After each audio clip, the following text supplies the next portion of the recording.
23 pontos e apenas 4 vitórias em 31 rodadas. Na última quarta-feira, dia 20 de janeiro, mais uma derrota dentro de casa manteve o Botafogo na última colocação do Campeonato Brasileiro, o principal torneio nacional. Ainda tem 7 rodadas a serem disputadas, mas só um milagre salva o Botafogo do rebaixamento para a segunda divisão em 2021, o terceiro rebaixamento em menos de 20 anos. Mas como um clube tão tradicional conseguiu chegar a esse nível?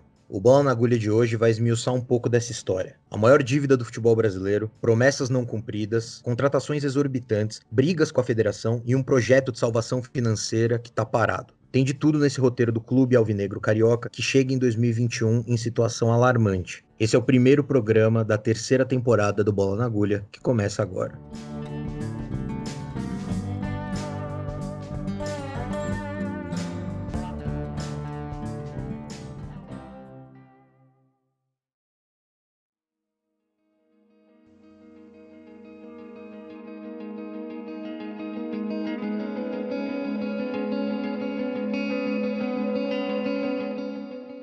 O Botafogo não tem vida tranquila há muito tempo. Um clube que convive com centenas de dívidas e, por conta delas, tem boa parte das suas receitas penhoradas ou bloqueadas pela justiça. Além disso, é um clube com rendimentos menores de bilheteria e venda de direitos para televisão, se comparado com outros times grandes. Dessa forma, o botafoguense nunca sabe o que esperar do futuro. Só que 2020 parece ser um ano diferente, mais promissor. Isso por causa de um capítulo importante na história do clube que aconteceu ainda em 2019. Em dezembro, o então presidente Nelson Mufarrege, com a anuência dos conselheiros e dos sócios, autorizou o processo de profissionalização do setor de futebol profissional, passando o setor para um modelo de clube-empresa. Mas antes da gente falar detalhadamente sobre o projeto de clube-empresa do Botafogo e de outros aspectos dessa crise sem fim, vale a gente voltar um pouco no tempo. Vamos traçar um panorama com os eventos mais importantes que aconteceram com o time carioca no ano de 2020. Em fevereiro, a euforia da torcida aumentou com a chegada de um reforço estrangeiro. Keisuke Honda, meia japonês com passagem pelo Milan e 2 Copas do Mundo, firmou contrato com o Botafogo. A torcida do Fogão recepcionou um jogador de 34 anos com uma baita festa no aeroporto do Galeão.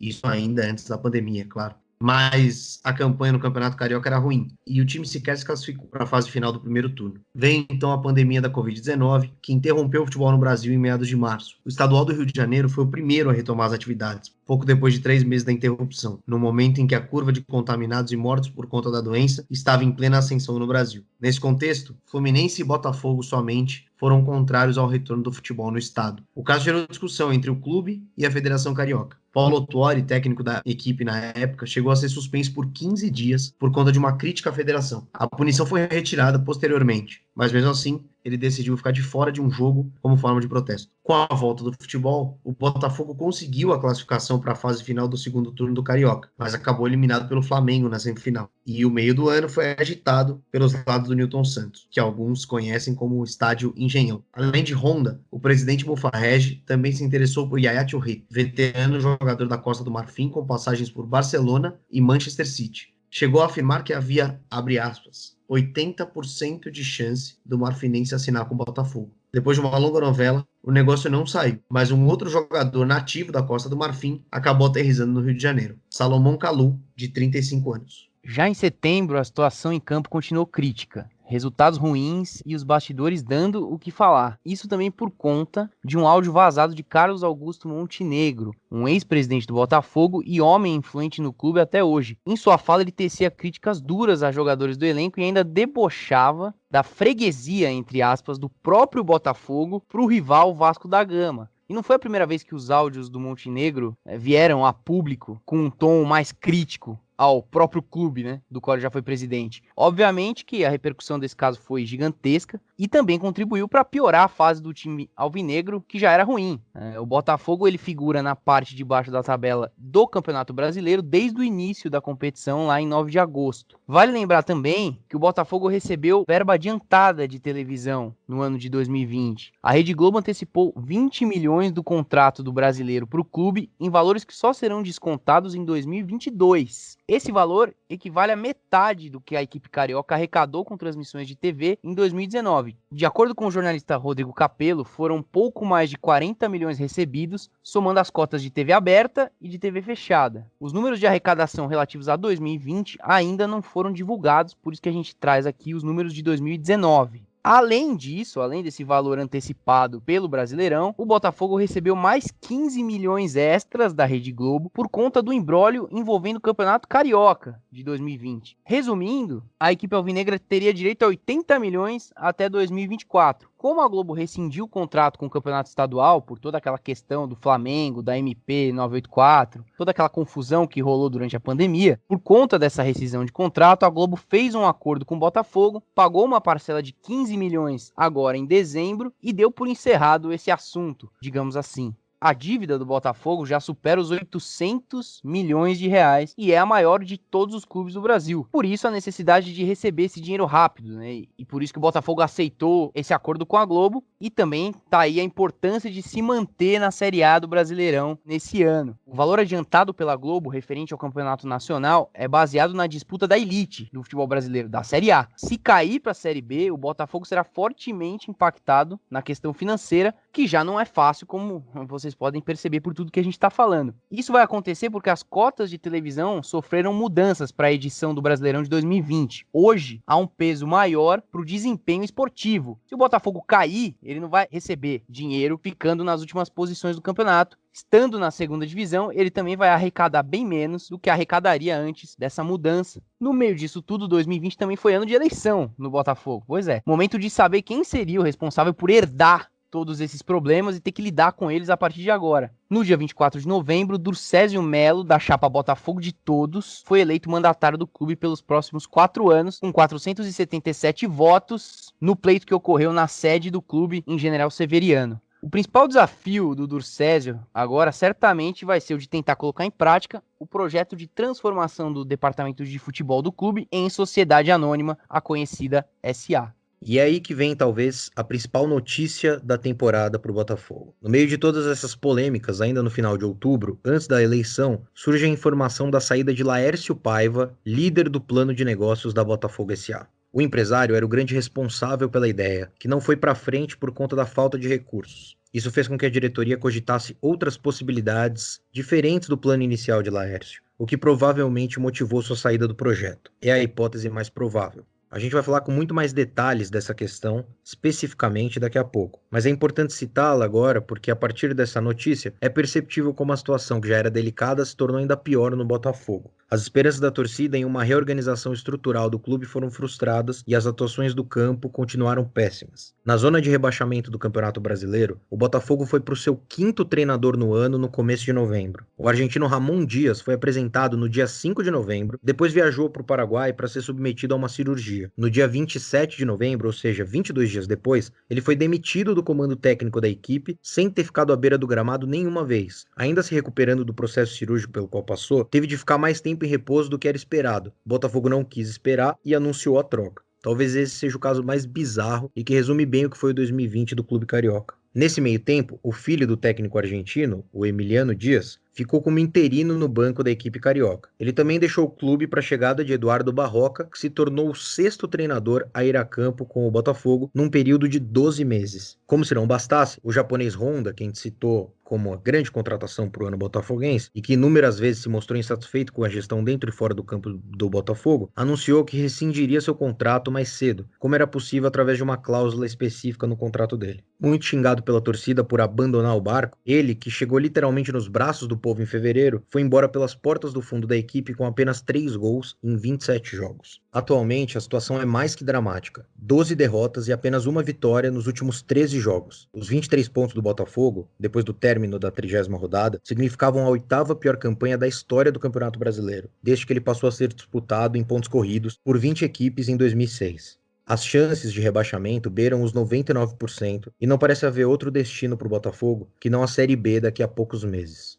E se a gente traçar um panorama histórico mais amplo do Botafogo, dá para ter uma noção maior da situação que o clube está hoje. E esse panorama inclui também a relação do desempenho esportivo do clube com a situação financeira. Isso não quer dizer que a gente vai ficar aqui analisando os times do Botafogo, os elencos do Botafogo ao longo do tempo, mas sim a trajetória do clube, desde os tempos de glória até a queda livre desse momento. Vale abrir um parênteses aqui e dizer que má gestão e problema financeiro não é exclusividade do Botafogo. O futebol brasileiro é marcado por situações como essa. Basta ver o caso do Cruzeiro, que completa 100 anos preso por mais uma temporada na Série B. Mas esse assunto fica para outro programa. Voltando ao Botafogo, Uma coisa importante se dizer é que o grande ápice esportivo do clube foi entre as décadas de 50 e 60. Nessa época, com um time composto por muitos jogadores que protagonizaram o futebol brasileiro, inclusive como parte das seleções campeãs do mundo de 58, 62 e 70, como Nilton Santos, Gerson, Zagallo e Garrincha, o Botafogo era tido como um dos maiores e melhores times do Brasil, ao lado do Santos de Pelé. É com base nessa época, principalmente, que o clube se autoproclama o mais tradicional. Acontece que entre 68 e 89, o Botafogo não conquistou absolutamente nada. No Campeonato Carioca, por exemplo, foi segundo colocado em apenas 2 vezes. E isso é relevante, porque esse processo de jejum do Fogão se dá justamente no momento em que o futebol sofre mudanças importantes. As transmissões ao vivo e a cores viram rotina na televisão, a quantidade de patrocinadores no esporte aumenta e muitos clubes começam a se nacionalizar. E isso não acontece com o Botafogo. No meio dos anos 70, o Botafogo ainda perdeu seu estádio, em General Severiano, por dívidas e teve que vender a sua sede social, que ficava do lado do estádio, também para pagar essas dívidas. O estádio foi demolido,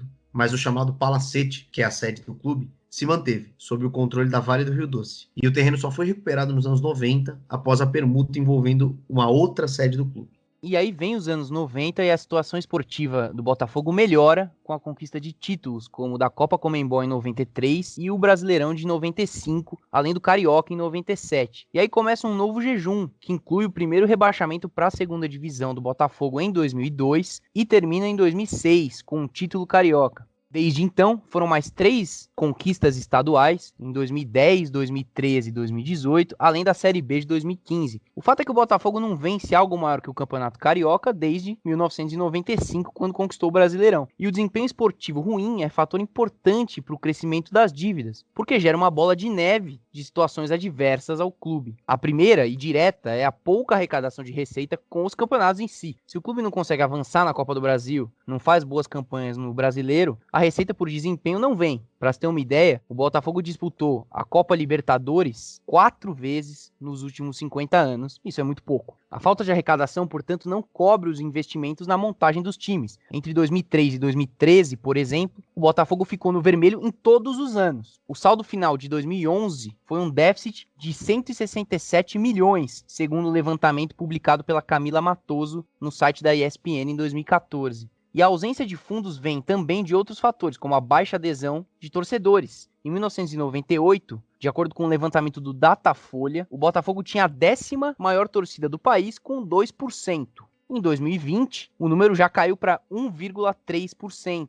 E hoje, o Botafogo tem a menor torcida entre os chamados 12 grandes clubes do país, né, que são os 4 de São Paulo, os 4 do Rio, 2 de Minas e 2 do Rio Grande do Sul. O Botafogo tem a menor torcida entre todos eles. Além de pouca torcida em números gerais, o Botafogo também tem números bem baixos relacionados à presença de público nos estádios. Um levantamento feito pelo site Verminosos por Futebol sobre a média de público dos clubes brasileiros nos últimos 50 anos aponta que o Botafogo aparece em 16º nessa lista. Pouco mais de 14 mil pessoas por partida de média. Menos que todos os rivais do Rio de Janeiro, natural, e menos também que Fortaleza e Santa Cruz, por exemplo, que são clubes que figuraram por muito tempo longe da elite do futebol brasileiro, e mesmo assim conseguiram colocar mais torcedores no estádio do que o Botafogo. O baixo público, para um clube considerado grande ou tradicional, se reverte em números de bilheteria baixíssimos. Em 2019, um ano em que o clube terminou sendo chamado de moribundo na UTI pelo ex-presidente Carlos Montenegro, né, que é o que também tem os áudios questionáveis do ano passado, nesse ano de 2019 foram 10,6 milhões arrecadados com bilheteria no ano inteiro, sendo que os gastos com as partidas do time foram, segundo reportagem do Rodrigo Capello, de 14 milhões. E aí, só para ter ideia, tem time hoje em dia que em um jogo só fatura 3 milhões de bilheteria. Em um ano inteiro o Botafogo faturou pouco mais de 10.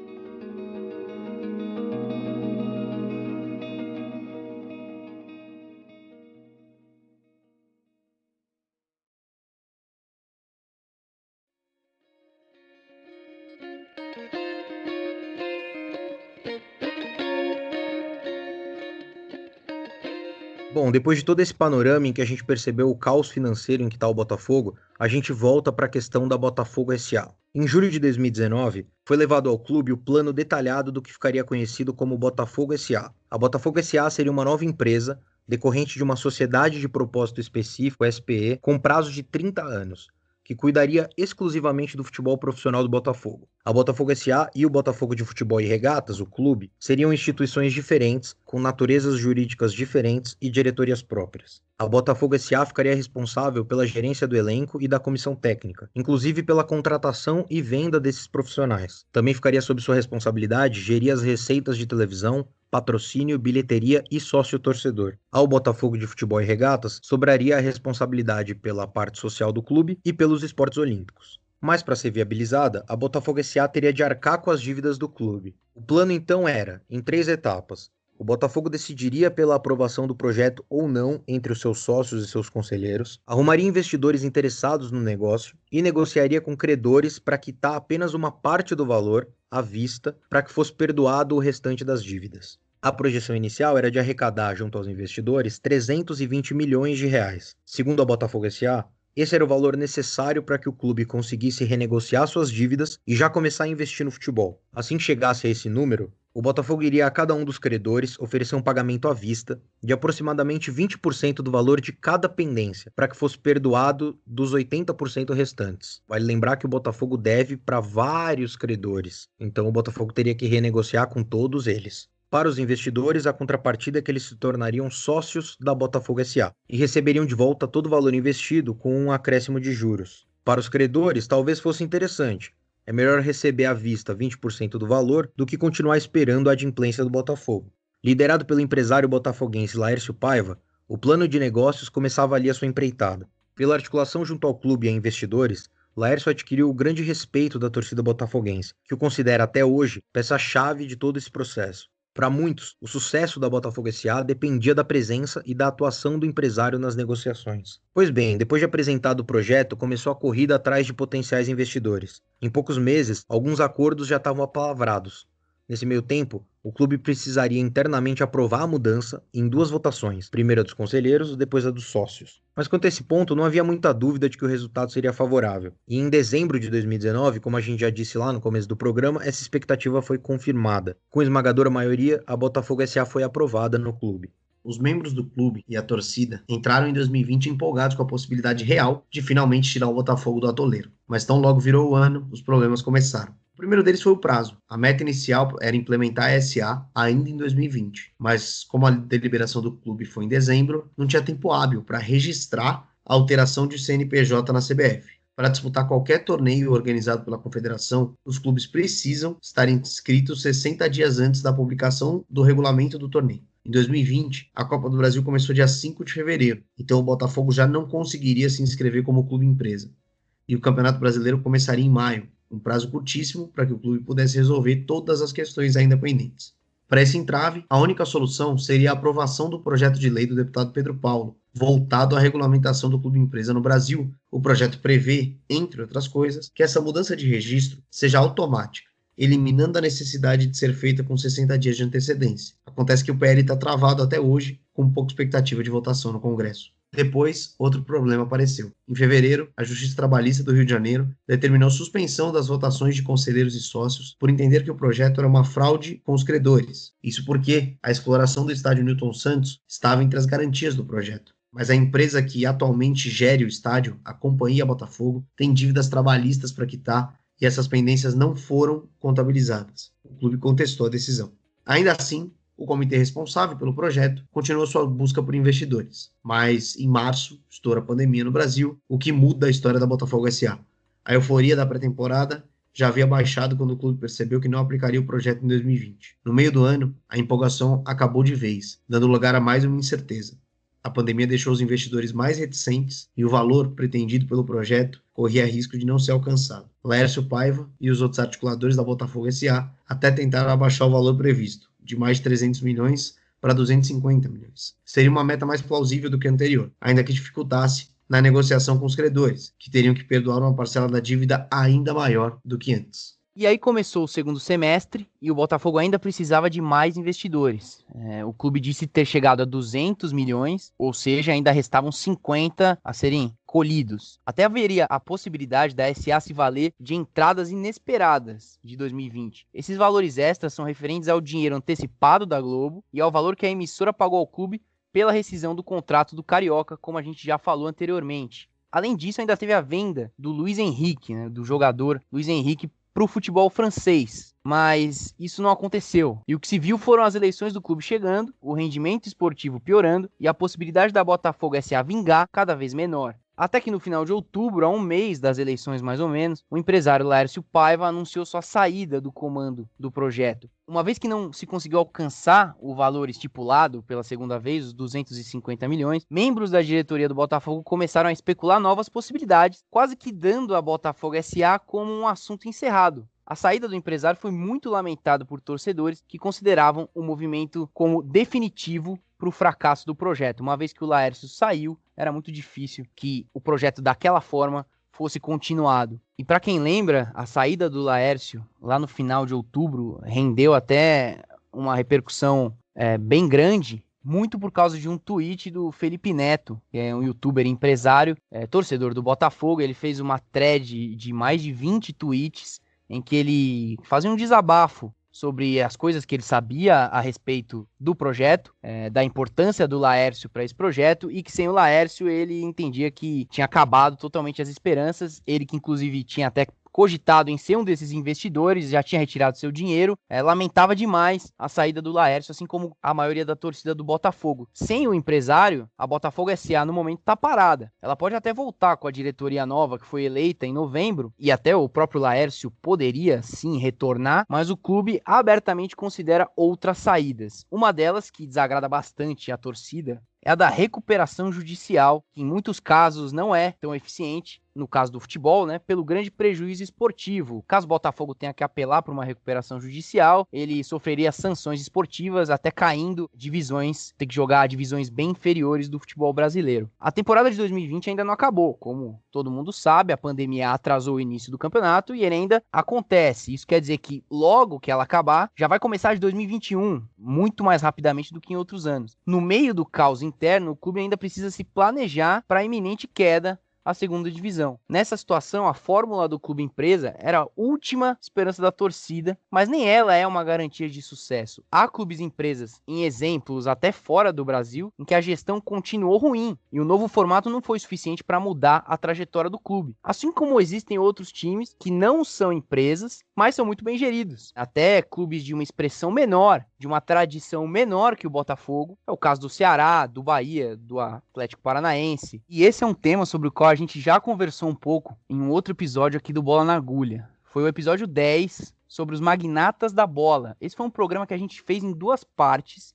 E na segunda parte a gente conversou com o economista César Grafietti, que abordou bastante sobre a questão dos clubes empresa, em times dentro e até fora do país. E um ponto interessante da fala dele é sobre como o modelo pouco importa a partir do momento em que a gestão é ruim. A gente separou um trecho que a gente vai passar agora.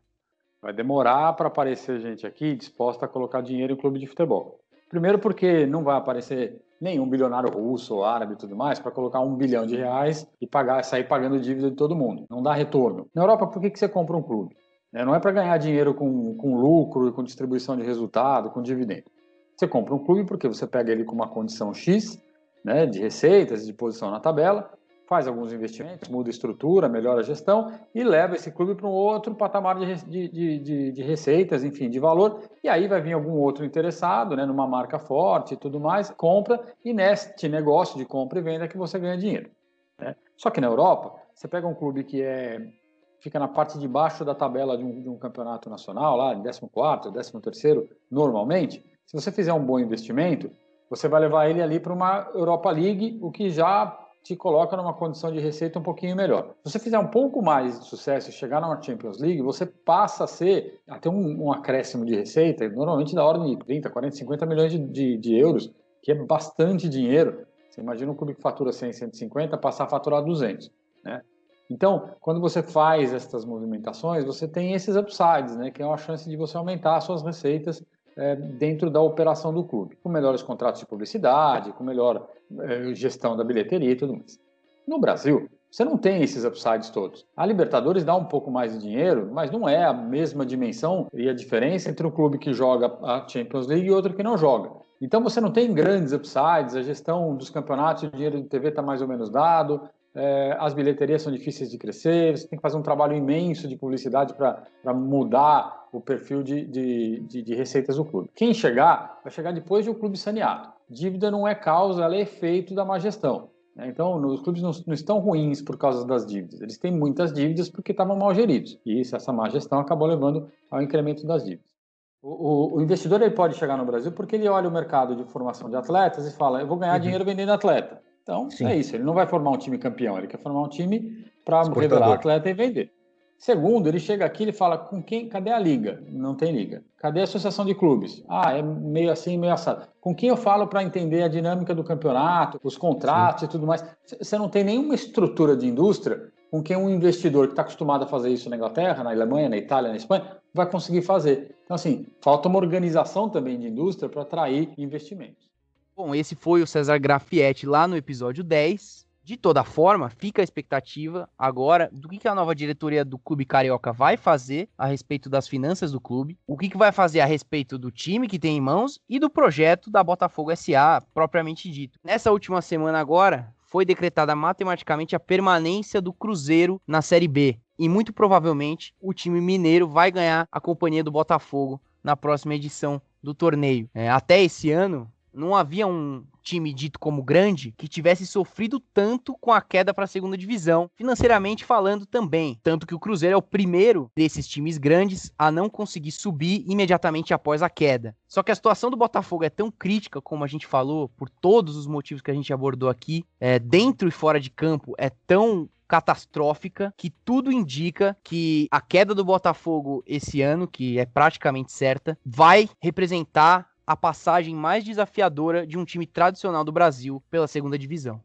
Inclusive, antes de encerrar o assunto, o próprio presidente do Botafogo confirma esse desafio que você citou, Álvaro. Em entrevista exclusiva ao Globoesporte.com, a primeira que Durcésio Melo concedeu depois da posse, realizada no primeiro dia do ano, ele disse que a estimativa com a queda de divisão é que o clube deixe de arrecadar 100 milhões de reais, entre patrocínio, dinheiro de televisão, premiação por desempenho e até receita de bilheteria. O presidente ainda falou da Botafogo SA e reiterou que não vai contar mais com o projeto num curto prazo. Ele disse que as negociações sobre esse projeto vão continuar, mas que o foco agora é tentar um investimento estrangeiro.